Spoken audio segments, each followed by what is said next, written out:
Welcome to today's episode of Between the Spreadsheets. I'm Stephen Englander, and today in the studio I've got James Burke. James is a long-time business coach working with action coaches, who is an incredibly experienced gentleman who's come on today to tell you all how to make lots of money and to make businesses far more efficient than they could be without James. So, James, how are you? I'm great, thanks, Stephen. Thanks for having me.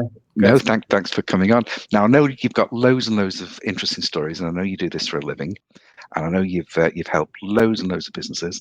So, where would you like to start?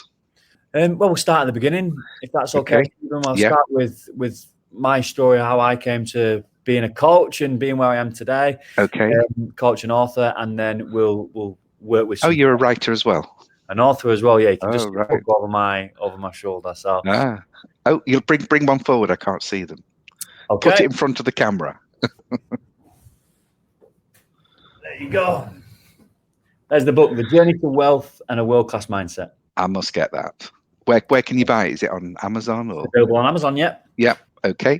There. So we can put a link up for you, and people can see where to go and get your book from. Great stuff. So yeah, I'll start the first chapter of my book actually, which is I'll take you back to my youth. So at the age of about 16, I was boxing at a really high level. I was boxing some of the best kids in the country and in Europe, and I'd been boxing for a good amount of years, for about 5 years, and really grown into the sport. Really enjoyed it. Wasn't necessarily the most naturally talented when I started, but a lot of hard work, a lot of studying, a lot of education, and really immersing myself in the sport led me to doing pretty well. The problem was, at that age of 16, I was doing a lot of good things in the ring and a lot of not so good things outside of the ring. So I was getting into a lot of trouble, typical council estate lad, really, the stereotype. So I grew up on quite a rough council estate just outside of Salford in Greater Manchester. And I was just getting into trouble, just that typical environment. One of my friends had been shot, for example, just at the back of my mum's house. A couple of the kids that I went to primary school with in my class are now both in jail for life sentences, some pretty crazy crimes. So that was my upbringing, really. I was kind of a product of my environment in that sense and didn't have the strength to move away from that at that point. So I got into quite a lot of trouble. I ended up getting kicked out of school at the age of 16. And then not long after that, I was kicked out of the family home, which resulted in me being homeless and spending my first night sleeping rough at just 16 years old. So it was a really difficult time. I was sleeping in outdoor toilets of abandoned houses, on parks, just anywhere basically that had some shelter and that was out of sight, because at this point, I wasn't telling people that I was homeless. I still had the reputation from doing really well in the boxing gym. So it wasn't necessarily that I was going out and telling people that I was homeless, other than 2 or 3 really close friends who every now and then I was unfortunate enough to sleep on their parents' couch. And it was their parents' house at the time as well. It wasn't theirs because they were, 16, 17 themselves. So that went on for about 18 months, sleeping between parks and outdoor toilets and just anywhere I could get my head down, basically, the odd couch as well. So it was a really tough time. Between 17 and 18, I got a relationship with a company called Connections that are there to help the youth that are vulnerable, basically. And they put me into a hostel. And it wasn't long before I got kicked out of that hostel. There was a bit of a repeat theme, actually. I kept getting kicked out of pretty much everywhere. I don't think I was understanding the story at this point. And that resulted in me moving down to Leicester to spend some time with one of my sisters who'd moved down there. It was pretty much one of the last family members I was speaking with. And I tried to use that time as a bit of a get your head straight. I felt like I'd hit rock bottom. I'd gone from boxing at this really high level to being homeless and, having literally zero money and just finding it really difficult. So I used the time to rebuild. I saved up a little bit of money while I was there, moved back to Manchester, got my own flat for the first time, a really small 1-bedroom flat, and just started to rebuild from there. So it took me a good while. I decided to turn professional then. Once I was back in Manchester and doing okay, I decided to turn professional when it came to boxing at the age of 19. So I was still pretty young to turn pro. And that whole process took somewhere between 9 and 12 months to kind of adopt the professional style and go through all the licensing and get your medical done and all that kind of thing that you've got to do as a pro boxer. So at the age of 19, I had my professional debut. I would love to sit here and say that it ended in spectacular fashion, but it didn't. I lost my pro debut. I broke my jaw in that fight, and later on was diagnosed with osteoporosis, which is brittle bones. Not ideal, really, for someone who's getting punched in the face for a living. So up until that point, boxing had been all I knew. It had been my only love, and it was how I saw my future. Nowadays, when we're coaching, especially if someone's having some challenging times with mindset, hence the book, I always say depression is, to put depression really simply, is when someone's got a blueprint of what their life should look like and it's not quite going like that. That's usually where depression kicks in, to put it in its simplest form. That's exactly what happened to me. My blueprint of life was I was going to be world champion. I was going to box for the rest of my career, my life, and then, invest the earnings that I'd made into property or whatever else it might be to keep me afloat for the rest of my life. And that wasn't gonna happen now. So depression started to kick in. I went back to see my old amateur coach. You change gyms, you change coaches as you turn pro. So I've gone back to see my old amateur coach for a bit of refuge. He was always a bit of a father figure to me. Put his arm around my shoulder and that kind of thing. And one of the lads, give him some publicity. Henry Herbert at Pool of Life, just an incredible man, absolutely incredible man.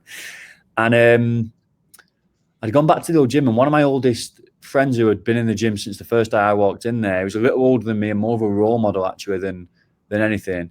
He was called Baz, and Baz put his arm around me, sat me down on the edge of the ring, and I'll never forget the words he said. He said, don't ever give up. I know what you're going through right now is tough. I know you're struggling, but don't ever give up. We're fighters. This is what we do. So keep fighting. And about 2 weeks after that, I got some of the worst news I've ever had in my life, that Baz had killed himself. So that just really hit me hard. A month after that, my nan, who I was really close with, had passed away as well. Now, hers was more expectant. She was near 90 years old, passed away from cancer. But those two things just really kind of helped me find rock bottom. So I was severely depressed. I was suicidal at the time and on the verge of getting sectioned. And at that point, I had my last amateur fight at 12.5 stone. At this point, I was 17.5 stone. So I'd put on loads of weight. I was eating. I wasn't training. Put on 5 stone in months. It wasn't even years, it was months. And I just felt like if I thought I'd hit rock bottom before, now this is rock bottom. So this journey at this point, it'd been about 4 or 5 years of hardships really from being 16. And I just kind of looked at myself one day, overweight, bit of a mess, and said, enough is enough. And that was and I always say now in the seminars and the presentations that we do, rock bottom is useful for one thing. It's a great place to build a foundation. So that was where I made the decision to change. That's where I started my journey into personal development, into working on my mindset, and never looked back. So now I had to go and find a new career because I'd only ever wanted to be a boxer. And it was like, right, what do I go and do now?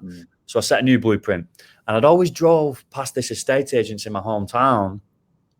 And I always thought, that looks like quite a cool job. It isn't. But anyway, I got a job in an estate agency. I applied for about 30 estate agency jobs, got a job as an estate agent as kind of like a trainee, just answering the phones, doing the viewings, making the brews, that kind of thing. And within 18 months, I literally did the same thing I did with boxing. I immersed myself in it. I read every book that I could on property. I read every book I could on estate agency, watched every video, found out who the best guys in the world were, and went and watched some more of those. So I really immersed myself in it. And with 18 months, an incredible opportunity came up. My branch manager left. I'd become a senior person in the branch by that point, had the most sales and that kind of thing. And I was offered the job as branch manager. So that was just a big breakthrough for me. I was at the time I was earning around 35 grand. I was still in my early 20s. And it was more money than I thought I'd ever earn. And it was more money than anyone in my family had ever earned at that point as well. So it was a real big breakthrough. Things started to go right. 18 months after that, my branch won an award. So at the time, the company I was working for was called Your Move, and they were the #1 agent in the UK at the time. They had over 300 branches. Little less now. They fell on harder times since. but they were number one at the time, and we won an award for the most improved profitable business, which was my first kind of love affair then with that word, that B word, business. And that was just a massive honor. My name and reputation grew almost overnight on the back of that. And then 18 months after that, everything seemed to happen in 18-month cycles. I was approached to be a director for, at the time, a brand new estate agency called Yopa, who, through my time with those, they grew to a top 6. So they're now in the top 6 estate agents in the UK. So that was, again, another big breakthrough, to become sitting on a board of a business like that and earning 6 figures. Again, just money that I never thought I'd earn in my life. Was pretty remarkable. And we did an exercise while I was at Yopa, based on the back of a Simon Sinek book called Start With Why, or Find Your Why. Both 2 different books in the series. And I had this thing, it almost like, the film Inception, where they plant the idea and it grows to this astronomical thing. That kind of happened with me, and this idea was planted of serving and giving back. And this seed started to grow of making a difference to 1 million people. That was what I got out of this exercise. But it grew pretty quick and pretty fast. And I thought, how am I going to make a difference to 1 million people through property transactions? It's just a transaction, isn't it? Something you go through. It's not necessarily something that changes people's lives. So we started doing a lot of work for the homeless, but it just wasn't enough. I wanted to do more. So I left Yopa. I had cash in the bank at this point, so I was in a fortunate position where I could leave, give it my all until I left, and then figure out what I wanted to do next. And I fell upon business consultancy, predominantly first with estate agents, with some other really big estate agents that you'll know and love. Well, maybe not love, but know. And that was my first journey into some of my best friends were estate agents. The reputation is precedes them, doesn't it? Unfortunately, well, I worked as a business transfer agent many years ago, similar to an estate agent, but we just dealt in businesses. Yeah. So they're even bigger sharks. I mean, they're even more on the ball. Brilliant. And I saw a bit of leverage in that, because not only are you helping the business owner and genuinely changing their life, but actually all the employees in the business and all their family and friends. I started to see how this compound effect could kick in. The compound interest would pay dividends if I'm helping the business owner and everyone related to that business. So that's what started my love affair again with the business consultancy role. And as I was doing that, I started to see Action Coach everywhere, world number 1. And I thought, who are these guys? Let's do the same thing. Let's immerse ourselves, study, go see who the best in the world are. And actually, it turned out to be one of those things where I said, well, actually, I think they can probably save me a decade in knowledge, education, and systems to help me along the path. And so I invested into an Action Coach franchise and never looked back.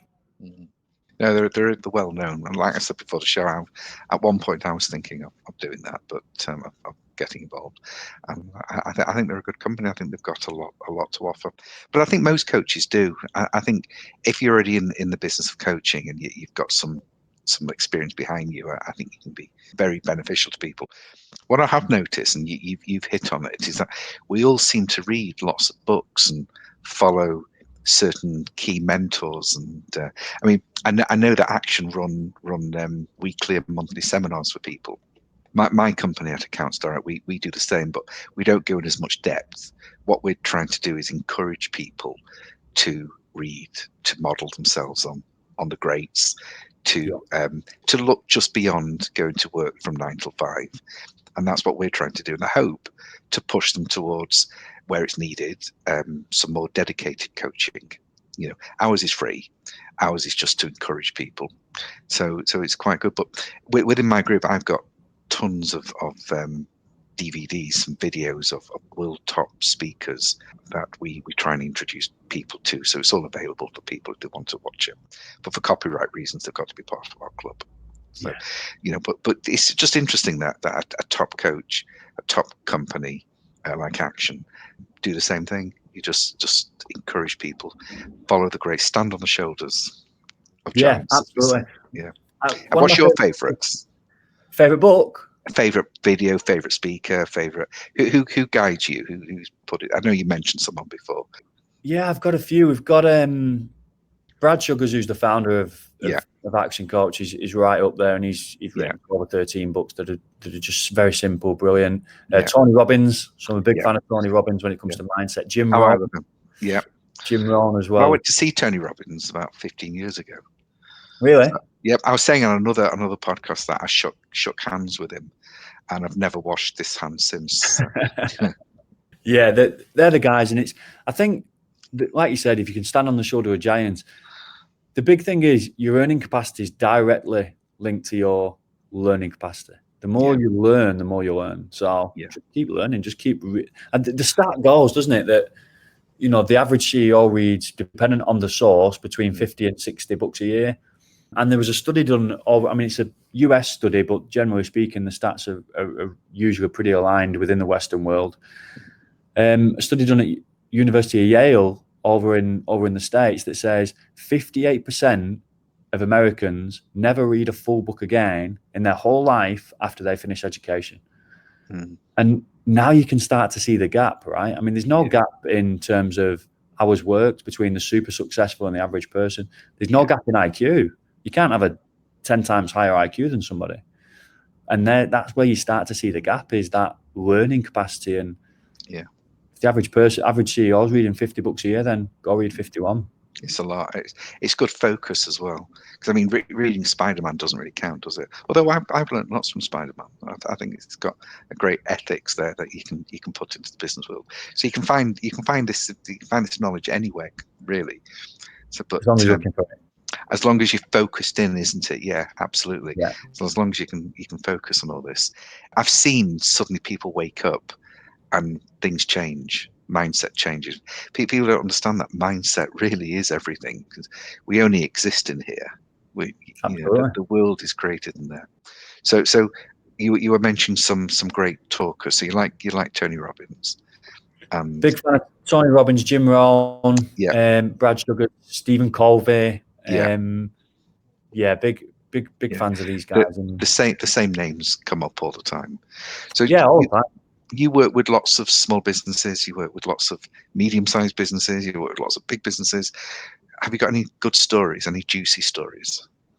Yeah. So at the minute, actually, we've got a film crew that are following us around shooting a documentary with one of our clients called Ruby and Daisy that are up in Haslingden. Okay. On the outskirts of Greater Manchester. Okay. And their story is pretty cool, actually. They originally set up playing shop, two mums playing shop, selling women's clothing, very small scale. Started with a couple of £1,000 that their husbands had just given them to, like I said, go out and play shop while they're bored housewives and the kids are off to school. So they grew over the first 4 or 5 years before I ever met them. They grew from zero, from a startup, to 450k turnover. So they've done okay. They've done, they've got that first hump out of the way. We've gone past that first hurdle. Now, when I first met them, so we started working together in October last year. So it's pretty much our anniversary, actually. And by March, by the time lockdown came around, they'd improved to 700k turnover, or the equivalent of in monthly transactions. Obviously, we've not done a full year yet, but they were doing really well. And then COVID hit. Now, 65% of their sales were coming through their shop. Right. So they lost 65% of their sales almost overnight. And actually, some of their online sales dipped as well that first couple of weeks when panic was rife. So they were hit really, really hard. Their sales were down to a couple of grand a week in some instances. And, they found it really, really difficult. But the conversation we had then, and this is the conversation we was having with all of our clients at the time, is exactly what you've just said, Stephen. You'll find what you're looking for. If you're looking for problems, you'll find them. If you're looking for opportunities, you'll find that as well. So we would have a lot of conversations around this and around coming out with a strong mindset. Right, where's the opportunities? Yeah. And they have fully embraced, very similar. They've immersed themselves in the digital world. How can we get better? Let's go and see who's the best in the world and mirror those. And they've grown the business since. They've just done phenomenally. At the minute, they're at a point where their monthly turnover is what their annual turnover was. They're doing around 400k a month. And that's as we speak right now. So opportunity. They've just grown phenomenally. Yeah. Well, I know some of my staff think I invented COVID to get people online. because I've been telling people for years to go online. I mean, it's a sensitive comment, but the future is online, and I don't know why people just don't embrace it. I think it takes time to get rid of that idea that you can only have a business if it's bricks and mortar. I think younger people perhaps are more embracing of online, but I was a bit like that. I mean, for years I was always against staff working from home. I mean, we had some teething problems, but mostly people are, they can work. They're given a choice now. If you want to work from home, work from home. But what we found is that a couple of people that used to moan about they wanted to work from home now don't want to work from home because they've got the kids screaming all day and they've got the dogs barking, and But definite online, please. If you listen to nothing else on these podcasts, get your business focused, get the logistics ready, get everything online, and you'll feel better. It doesn't necessarily save expenses. You might save a bit of bricks and mortar expenses, but then you're forced to do things like marketing and advertising expenses. And I think sometimes you've got to look at yourself, don't you, as well, James? You've got to sometimes you've got to take responsibility for things going wrong.